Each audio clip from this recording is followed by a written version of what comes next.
한국경제TV 생생한 실전 투자 정보 와우퀴. 월 5,000원 커피값으로 투자 정보가 내 손 안에 배달됩니다. 와우킥 N에서 만나요. 네, 모처럼의 반등장입니다. 자세히 한번 진단을 해보죠. 오늘 권혁중 경제평론가 그리고 권미정 증시캐스터와 함께하겠습니다. 두 분 어서 오세요. 안녕하세요. 네, 안녕하십니까. 권권케미 한번 기대를 해보겠습니다. 평론가님 오늘 저희 방송 처음 모셨는데 2시 네. 때는 네. 큰 그림을 볼 줄 아시는 분으로서 저희가 오늘 모셨습니다. 네.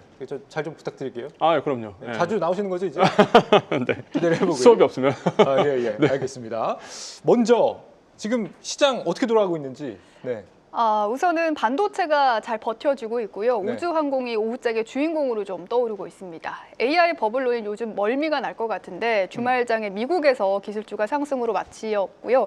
또 한국에서도 12월 중순 수출 데이터도 잘 나오면서 오늘 반도체가 견조하게 상승을 해줍니다. 그래서 네. 오늘 오랜만에 지수가 흔들림 없는 편안함 누리고 있고요. 네. 오후장 주인공은 우주항공과 통신 장비인데요. 오후장에 더 힘 실리고 있고요. 다만 수급을 보면 개인들은 2조 가까이 대량 매도가 나오고 있고 오늘 기관이 그 물량을 받아가고 있는데 이렇게 파세요. 네. 네, 특히 금융주자 쪽에서 매수 네. 많이 들어오는 모습이 좀 확인되고 있습니다. 예.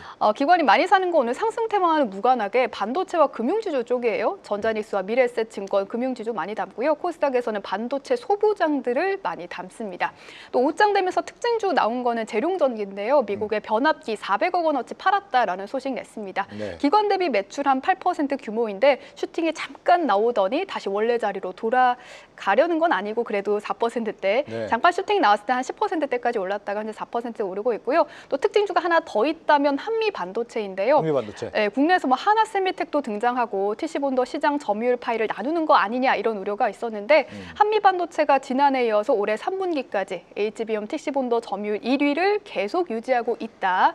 점유율이 70%에서 71%로 오히려 더 늘어났다라는 시장 데이터가 나왔고요. 그러면서 오늘 오후장에 상승폭을 더 키우는 모습 나타나고 있습니다. 호재들이 다 AI 밸류 체인이네요. 오늘은 네, 뭐 맞습니다. AI 쪽의 날인 모양입니다.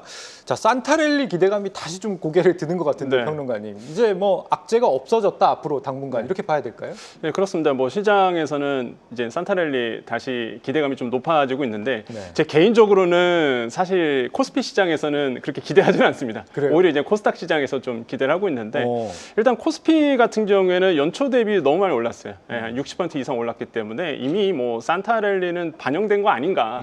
그다음에 리레이팅 부분, 그러니까 사실 이제 우리 시장에 대한 재평가 부분을 해야 된다라고 계속 이제 강조를 해왔잖아요. 예. 저는 재평가를 이미 받고 있는 중이다 보니까 예. 연말에 이제 산타랠리까지는 좀 아니지 않나 이런 좀 생각을 좀 가지고는 있습니다. 물론 뭐 제 개인적 생각이지만 하지만 아까 말씀하신 것처럼 반도체 업종에 대한 거는 분명히 이제 기대감이 이제 더더욱 더 높아질 수밖에 없는 부분이고 네. 저는 반대로 이제 코스닥 시장에서의 산타랠리는 좀 기대를 해볼 만하다라고 저는 생각을 해봐요. 물론 뭐 기관들이 좀 들어와야지만 사실상 좀 도움이 되겠지만은 워낙 그 기관 투자자들이 없는 곳이잖아요. 코스닥 시장 같은 그렇죠. 경우는. 그래서 근데 이제 정부가 이제 코스닥 시장에 대한 활성화 대책도 지금 얘기하고 있기 때문에 이런 어떤 모멘텀에 의해서 이제 코스닥 시장에서의 뭐 산타랠리 특히 이제는 전체가 아니라 이제 바이오 업종이라든지 이런 섹터별로의 어떤 좋은 호재성 분위기가 좀 나오지 않을까라고 저는 관심 있게 이제 보고 있고 긍정적으로 보고 있는 거는 이제 S&P 500 지수가 12월 들어와서 두 자릿수 상승세 나오고 있는 거 이런 거 보면은 그래도 뭐 글로벌 시장에서는 산타랠리를 기대하는 부분 이런 것들이 과연 우리 시장에 어느 정도 영향을 미칠지도 이제 같이 좀 보셔야 될 것 같습니다. 네, 코스닥 활성화 정책 얘기는 잠시 후에 한번 또 확인을 해보기로 하고요. 일단 오늘 시장은 우리 평론가님 말씀대로 흘러가는 것 같습니다. 지금 뭐 이 와중에 개인분들은 왜 이렇게 파시는지 모르겠지만 지금 미국 연준에서 내일 시장에 70억 달러, 우리도 한 10조 원 정도 투입할 거라는 전망이 나오더라고요. 단기 신용 경색을 대비한 뭐 단기 국채 매입 이런 걸로 해석을 해볼 수 있겠는데 이런 것도 유동성 확대 개념으로 좀 이해를 할 수 있을까요? 그럼요. 사실 그 이제는 FOMC 회의에서 많이 기대했던 거는 사실 금리 부분은 아니었고요. 네. 사실 이제는 과연 연준에서 이 장기 자금을 푸냐 이게 이제 가장 큰 관심이었는데 실제 이제는 파월 의장이 단기 자금 풀겠다. 왜냐하면 시장에서 달러가 많이 부족한 상태라는 거를 연준도 인식을 하고 있다. 그래서 시장에서 안도했거든요. 네. 연준이 드디어 이제 좀 인식을 하고 있고 있고 이제는 이제 통화량을 푸는구나라고 이제는 보고 있고 그래서 단기 국채 매입하겠다라고 이제 얘기를 한 거고요. 매입하면서 시중에 돈을 풀겠다. 그게 이제는 자금이 이제 나오는 거다라고 시장에서는 인식을 하고 있습니다. 저는 이건 굉장히 호재라고 보고 있고요. 그래서 지금 시장에서 가장 우려하는 달러 부족 문제, 특히 이제 단기 시장에서의 달러 부족 문제는 조만간 계속적으로 해결될 가능성은 굉장히 있다. 이런 점에서는 이런 투자 자산 시장 쪽에서의 어떤 좋은 흐름은 이어질 수 있는 이런 거시적인 환경이 만들어지고 있다고 생각을 해봅니다. 예. 지금 평론가님 말씀대로 지금 반등은 반등인데 코스피는 좀 애매한 부분이 있어요. 섹터별로 보면. 섹터로 보면 그렇죠. 왜냐하면 오늘 조방원이 최근에 조정받아서 오늘 반등장에서 함께 올라오려나 했는데 네. 조방원 쪽이 조금 부족합니다. 반도체는 좋지만. 네. 그래서 오늘 한화 여러 쪽에서 사실 호재도 있었어서 제대로 반등에 나오나 했는데 시간 지나면서 힘을 빠지고 있고요. 두산 에너빌리티나 한화 여러 모두 오늘 상승분을 거의 반납하고 보합권 수준까지 내려왔습니다. HD현대 중공업은 하락 전환까지 했는데 우선 한화 여러부터 좀 살펴보자면 네. 최근에 주말에 나왔죠. 수주 소식. 그게 사실 지난주에 이 자리에서 전해드렸던 그 수주 소식이에요. 그때 계약자랑 계약 규모가 모두 비밀이었던 그 수주와 관련해서 그 공급자와 계약자가 밝혀진 건데요. 네. 그때 에스토니아양 첨모 수출 계약인 것 같다 했는데 맞았고요. 시장이 이미 이번 달 중순에 이 계약이 나올 것 같다 예견을 했었기 때문에 오늘 한화 에어로스페이스가 거의 보합권까지 내려왔습니다. 이어서 한국항공우주는 영국 에어버스의 항공기 날개 뼈대 5천억 원 규모로 수주한다 소식을 들려줬는데 주가는 3% 정도 상승하고 있습니다. 그래서 조방원이 모두 힘을 빠진 가운데 오늘 반등장에서 가장 강한 건 전자닉스다. 이렇게 좀 정리해 볼 수 있겠습니다. 네. 역시나 가장 탄탄한 반도체 섹터가 힘을 유일하게 받고 있다 이렇게도 볼 수 있을 것 같아요. 여기서 지금 새로운 변수가 하나 떠올랐습니다. 삼성과 SK가 미국산 AI 수출 프로그램의 외국 기업이지만 좀 참여할 수 있게 해달라 이렇게 의견을 낸 걸로 보이던데요. 네. 이게 들어가고 안 들어가고가 중장기적으로 좀 경쟁력에 영향을 크게 미치는 요소겠죠? 네, 크게 미칩니다. 실제적으로 이제는 트럼프 대통령이 지금 얘기하고 있는 게 이제 미국 중심으로 해서 AI 생태계 재편이거든요. 예. 그러니까 이 풀스택에 이제는 삼성전자, SK하이닉스가 구조적으로 가고 싶어하죠. 삼성전자는. 그래서 이제는 의견 보고서를 이제 낸 거죠. 우리도 껴달라라고 얘기했는데 여기서 말하는 이제 풀스택은 뭐냐 그러면, 그러니까 AI 수직 계열합니다. 한마디로 말 그대로 뭐 설계도 하고요. 그다음 하드웨어도 필요하고 소프트웨어도 필요하고 뭐 AI를 굴리기 위한 뭐 전력망도 필요하고요. 그러니까 이런 건 전방위적인 생태계를 미국 중심으로 구축하는 건데 이걸 지금 트럼프 대통령이 이제는 상무부로 이제는 명령을 한 상태고 지금 이제 이거를 짜고 있는데. 그럼 여기에 이제는 외국 기업들이 이제 참여할 수 있느냐? 대표적으로 삼성전자, SK하이닉스가 만약에 참여할 수 있느냐가 핵심인 거고 이거에 대해서 우리도 껴달라고 이제 얘기를 한 겁니다. 근데 만약에 이게 이런 컨소시엄에 삼성전자, SK하이닉스가 만약에 편입이 된다라고 본다 그러면 저는 앵커님이 말씀하신 것처럼 구조적으로 큰 틀이 완전히 바뀐다. 그게 뭐냐 그러면 일단 미국에서 하고 있는 모든 사업에 이제 삼성전자, SK하이닉스 항상 참여할 수 있는 그 기반이 만들어지는 거고 무엇보다 트럼프 대통령이 강조하고 있는 게 이번에 AI 생태계 이 풀스택 안에 정책 자금 쏟아내고 미국 정부가 밀어주겠다는 거잖아요. 예. 거기에 삼성전자, SK하이닉스가 있으면 앞으로의 오더가 계속 온다는 얘기예요. 그래서 저는 이런 점을 봤을 때 이번 이 삼성전자, SK하이닉스의 이 참여 부분 이런 부분이 굉장히 좀 중요한 의미를 가지고 있다고 생각을 해보겠고 다만 리스크는 한 가지 있습니다. 어떤 거? 일단 중국 견제잖아요. 예. 그럼 결국에 되면 만약에 이 미국이 주도하고 있는 AI 풀스택에 들어간다 그러면은 뻔하잖아요.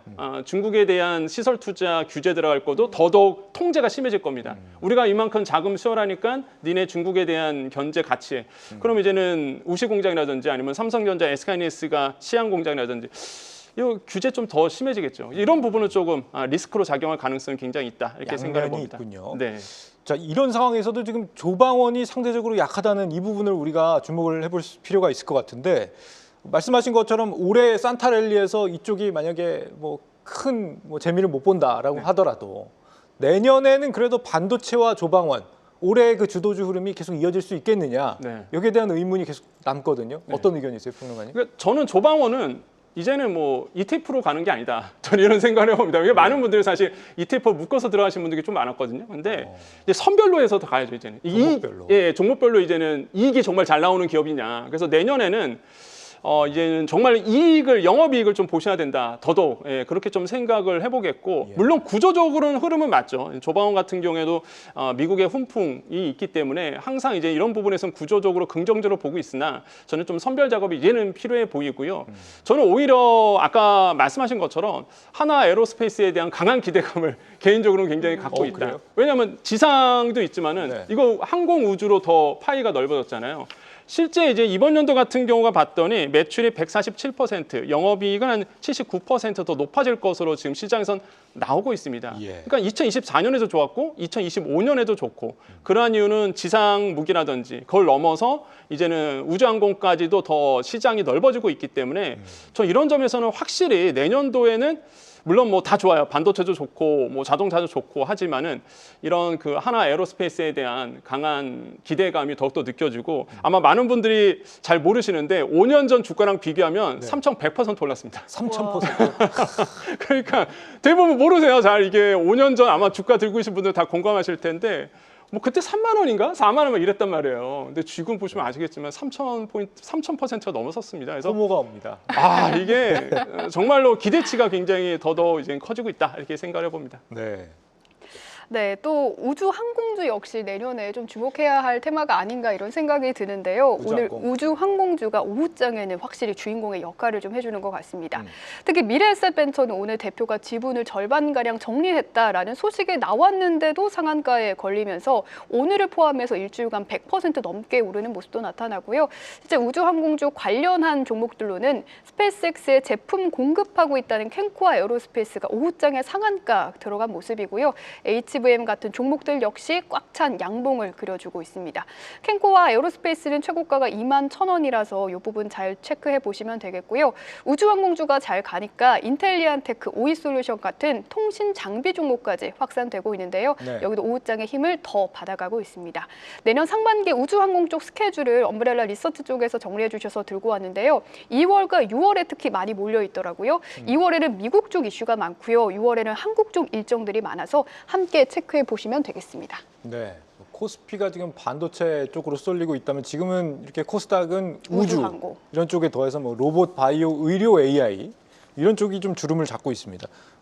뭐 말씀하신 것처럼 미래에셋 벤처 투자는 대표가 지분을 절반을 팔았는데 이거 굉장한 악재거든요. 그런데도 오늘 뭐 두 자릿수 강세, 정부 코스닥 활성화 정책 이런 거랑 아무래도 좀 맞물려 있는 것 같아요. 예. 네. 확실히 제가 봤을 때는 정부의 정책 모멘텀이 네. 확실히 이제는 수급 측면에서 그만큼 영향을 많이 주는 것 같아요. 그러니까 이번에 정부가 이제 코스닥에 대한 활성화 대책, 그러니까 코스피의 활성화 넘어서 이제 코스닥 활성화 대책이거든요.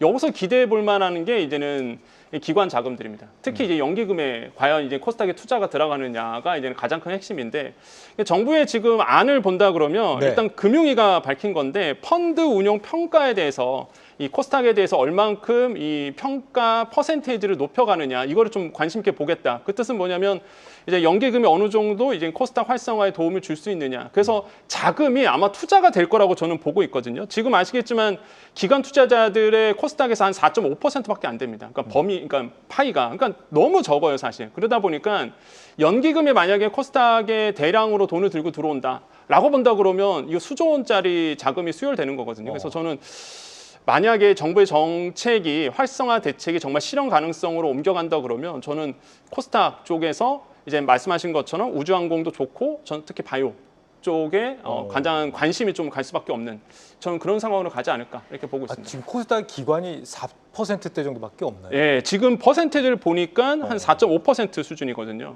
코스닥 거래대금 가운데 기관 투자자가 그렇죠. 들어온 정말 비율이 적네요. 4.5%. 예, 정말 작아요. 그래서 그만큼- 대부분의 개인이에요. 그래요. 거래 대금이니까 또 이 4848하는 개인들의 거래 대금까지 좀 몰려서 그러지 않나 이런 생각도 들고 해서 사실 저 내용을 제가 좀 정리를 해 왔었는데 네. 먼저 설명을 해 아, 주셔서 요게 사실 첫 번째 이번에 코스닥 활성화 정책 방안의 가장 첫 번째는 말씀을 해 주셨던 기관 자금 유입이고요. 네. 두 번째도 있는데 바로 다산다사, 그러니까 많이 들어오게 하고 혁신 기업들 많이 들어오게 하고 또 아닌 기업들은 많이 정리하자는 이것도 핵심이더라고요. 이런 정책도 함께 설명드립니다. 네. 버스 지나가서 놓칠 줄 알았는데 그래서 어떻게든 다시 올라탔네. 네.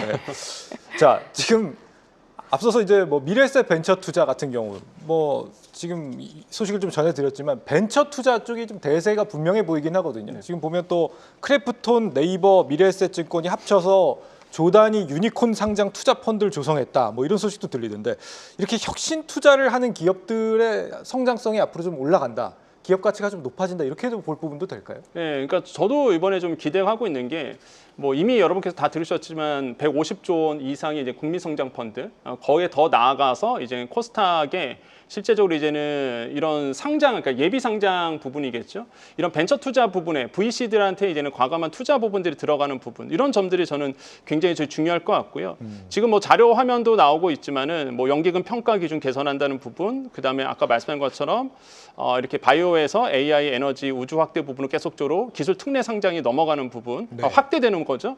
그다음에 중복 상장 심사 기준 정립되는 거, 그러니까 폐지 또 상장 폐지 시총 기준을 더 늘려주는 거. 그러니까 결국에는 이거예요. 아마도 이제는 성장 가능성 있는 기업들에 대한 자금 수혈이 이루어질 수 있도록 하겠다라는 거거든요. 그러니까 그런 거 본다 그러면 확실하게 정부가 그 이런 미래 산업에 대한 강한 드라이브를 걸었고 항상 여기에 이제 정책 자금이 들어간다는 거죠. 그러면 수급이 또 개인 투자자들이 몰릴 수밖에 없기 때문에 이런 흐름을 이제는 잘 타는 것도 굉장히 좀 중요해 보인다고 생각해 봅니다. 네. 기관 유입에 대해서 말씀하셨는데 혹시 외국인도 이런 정책 변화에 맞춰서 들어올 가능성이 있습니까? 코스닥에? 솔직히 말씀드려서 저는 없다고 봅니다. 없습니다. 왜 그러냐면 네. 물론 이제는 12월 들어와서는 조짐이 있었어요. 12월 들어와서 확실히 코스피 시장에서 석 달 동안을 본다 그러면 10조 이상 뺐거든요, 외국인들이. 근데 그 자금이 이제는 일부가 코스닥 시장에 들어온 거는 목적이 됐습니다. 그런데 그 10조 원 이상이 다 들어왔느냐? 그렇지 않았거든요. 네. 그러니까 제가 봤을 때는 확실히 이 대형주 중심으로 우리 외국인들은 대형주 중심으로, 그러니까 뭐 삼성전자나 SK하이닉스나 이런 대형주 중심으로 들어가지, 아직은 지금 외국인들이 코스닥 시장의 주요 상품으로서 투자하는 부분은 좀 아직 좀 멀었다. 그런데 이제 정부가 알잖아요. 그래서 이제 나왔던 게 코스닥 시장 활성화 대책이고, 이게 이제 외국인들이 주목을 하고 있고, 여기에 만약에 정책 모멘텀이 확실하다고 믿음이 있으면 그때 가서 이제 투자할 수 있겠죠. 근데 현재까지는 아직은 외국인들이 뭐 돈을 들고 들어갔다라고 보기에는 좀 어렵지 않을까 이렇게 보고 있습니다. 이런 부분 역시 평론가님이셔서 굉장히 솔직하십니다. 근데 좀 궁금한 게 외국인들이 왜 11월부터 순매도하고 더 이상 들어오질 않나요? 11월부터 순매도를 왜 하고 순매도를 하고 왜 아직까지 안 들어오는지. 코스닥에서? 그러니까 전체 시장에서. 왜냐하면 뭐 FOMC 때문에 좀 관망한다 뭐 이런 이야기가 있었는데 이제 다 끝났잖아요. 아니 뭐 그냥 북클로징 시기가 돼서 그냥 좀 관망을 하는 좀 걸까요? 말씀드릴까요? 네, 네. 궁금하네요. 제 생각은 그렇습니다. 일단 달러 강세가 여전히 유효하거든요. 그러니까 미국 시장에 대한 기대치가 굉장히 있고요. 그러니까 외국인들을 봤을 때 우리 시장에 대한 불안감은 분명히 있어요. 지금 아시겠지만 워낙 약세가 너무 계속 오랫동안 유지가 되고 있는데, 이 펀더멘털에 대한 이제 불확실성이 외국인들의 계속 의심이 있는 것 같습니다. 그리고 이미 외국인들이 실현 차이를 하고 있거든요. 그러니까 무슨 얘기냐? 이익 실현을 이미 하고 있는 상태라고 보고요. 이미 그 이익 실현을 했다라고 저는 판단하고 있어요. 그러다 보니까 일단은 지켜보고 내년에 반도체 업계 이 이익 부분을 보고 들어가겠다라는 관망세가 심해진 것 같습니다. 그래서 일단은 지금 안 들어오고 있다라고 좀 생각을 해보겠고, 오늘은 들어오잖아요.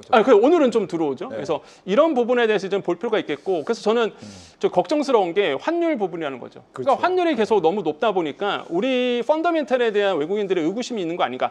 하지만 뭐 그렇다고 이렇게 부정적이만 있는 게 아니라 아시겠지만 정부의 정책 모멘텀이 여전히 살아 있습니다. 그런 다음에 이제는 아시겠지만 반도체 업계에 대한 수출도 굉장히 잘 되고 있거든요. 그래서 저는 내년도에 기대하는 게 이제 반도체 섹터, 그다음에 바이오 섹터, 그다음에 뭐 자동차, 뭐 오늘 뭐 속보가 나왔지만 자동차 뭐 승용차 부분은 좀 하락했다가 나오지만은 지금까지 자동차 섹터 나쁘지 않았거든요. 그래서 이런 자동차 sektor도 볼 필요가 있다라고 좀 판단해 봅니다. 이게 사실 우리나라만의 문제가 아니잖아요. 옆에 지금 일본 같은 경우도 엔화가 지금 일본 10년물 국채 27년 만에 2.1%를 돌파했다. 그런데도 엔화, 원화 모두 다 지금 약세란 말이죠. 그 원인을 뭐 어떻게 보시는지, 내년에도 이 원화가 내년에는 강세로 돌아설 것이라는 전망들을 많이들 하시는데 그 믿음을 지금 갖고 가도 될지 좀 의문이 들거든요. 평론가님 의견은 어떠세요? 그러니까 많은 분들이 이제 엔화 하면은 딱 떠오르는 게 엔켈리 트레이드 청산이 과연 일어나느냐, 요게 이제 관심이 굉장히 많으시잖아요. 저는 지금 상황으로는 아직은 좀 미지수다. 그러니까 엔화 금리가 올랐다고 해서 뭐 청산 문제가 불거질 수 있다라고 많이들 생각하시는데 저는 그렇지 않다. 아직 실질 금리 마이너스입니다. 그러니까 물가가 더 높아요, 지금. 그러니까 아무리 뭐 일본 은행에서 금리를 높인다 하더라도 실질 금리가 아직도 마이너스이기 때문에 지금 상으로 이제 외국인들 봤을 때는 아직도 엔캐리 트레이드가 유효하다라고 판단하고 있어요. 예. 그러다 보니까 지금 이런 현상이 좀 일어나고 있다고 생각을 해보겠고, 그래서 우리가 우려할 정도의 엔캐리 트레이드에 대한 청산 이슈는 나오지 않는다. 저는 그렇게 이제는 생각을 하고 있습니다. 그래서 예. 이런 점도 보셔야 되겠고, 이미 뭐 금리 인상에 대한 0.25%포인트, 그래서 0.75%가 됐는데 이미 시장에 다 반영됐잖아요. 이미 오래전부터 뭐 기존 확신화돼서 시장에 다 반영시켜놨는데 이거 뭐 올랐다고 그래서 엔화 가치가 오르느냐? 그렇진 않다라는 거죠. 그래서 이런 점들을 보기에는 아직은 좀 미지수가 남아있고, 무엇보다 사나이노믹스가 살아있잖아요. 예. 재정 지출을 뭐 폭발적으로 늘린다면서요. 그럼 당연히 엔화 가치는 떨어질 수밖에 없죠. 돈이 풀리는데. 그래서 이렇게 뭐 재정에 대한 폭발적인 증가 부분도 뻔히 예상되기 때문에 이번에 뭐 금리가 올렸다고 해서 엔화 가치가 확 뛴다? 그건 아니라는 거죠. 그래서 이렇게 이제는 내년에도 흘러가고요. 다만 주의할 점은 일본은행이 1%까지는 금리를 올릴 가능성이 있기 때문에 이런 어떤 변수는 좀 남아있다. 이것도 좀 체크를 해보셔야 되겠습니다. 그럼 내년에 원화 환율을 어떻게 좀 예상하세요? 저는 좀 부정적으로 봅니다. 부정적으로 예, 보시나요? 저는 이번 연도 계속 말씀드렸지만 1,500원도 열어놓고 있는 사람 중에 한 명이거든요. 그래서 이제는 그러니까 이게 아시겠지만 환율 자체가 지금 복합적인 요인 때문에 계속적으로 지금 환율이 높은 상태. 뭐 딱 하나의 이유가 아니라는 거죠. 그렇기 때문에 우리나라에 대한 펀더멘탈에 대한 의구심이 사라지지 않는 한 계속적으로 지금 고환율 상태는 유지가 될 수밖에 없는 부분이고, 뭐 달러 인덱스 100 이하다. 그래서 100 미만이니까 뭐 달러 약세 나오는 거 아니냐? 그렇지 않다는 거죠. 실제 시장에 가면은 아까 말씀드렸지만 단기 자금 시장에서 달러 부족 현상은 여전하거든요. 그래서 이제 연준에 돈 푸는 거고, 그래서 이런 달러 공급이 늘지 않는 이상은 저는 계속적으로 이제 달러 강세 부분은 좀 나올 수밖에 없고, 원화 약세는 계속적으로 나온다. 그리고 무엇보다 저는 뭐 우리나라 분들이 외국에 투자하는 거 이거 불만 사항이 없거든요. 예. 근데 지금 시장에서 뉴 미디어 시장에서 어떤 얘기가 도냐면 뭐 제2의 IMF 온다부터 시작해갖고 뭐 부정적인 얘기 많이 돌잖아요. 그러니까 대부분의 많은 분들이 이런 말씀하시더라고요. 그렇기 때문에 달러를 가져야 된다. 그렇기 때문에 미국에 투자해야 된다라고 자꾸 말씀하시는데 뭐 틀린 말은 아니라고 보여집니다. 근데 이런 것 때문에 더더욱 많은 분들이 또 미국 시장에 투자하세요. 근데 저는 오히려 돈을 버시려고 그러면 우리나라 국내에 네. 저는 좋은 종목도 많잖아요. 아까 말씀하신 것처럼 반도체 업종도 좋고 우주항공 섹터도 좋기 때문에 한국에 대한 관심도 여전히 살아있다. 이런 점도 좀 관심을 가져달라고 좀 말씀드리고 싶습니다. 환율이 오르더라도 그럼요. 예. 네, 계속해서 기회를 좀 가져봐야겠습니다. 오늘 말씀 여기까지 드려야겠습니다. 권혁중 경제평론가 그리고 권미정 증시캐스터와 함께했습니다. 두 분 말씀 잘 들었습니다. 고맙습니다.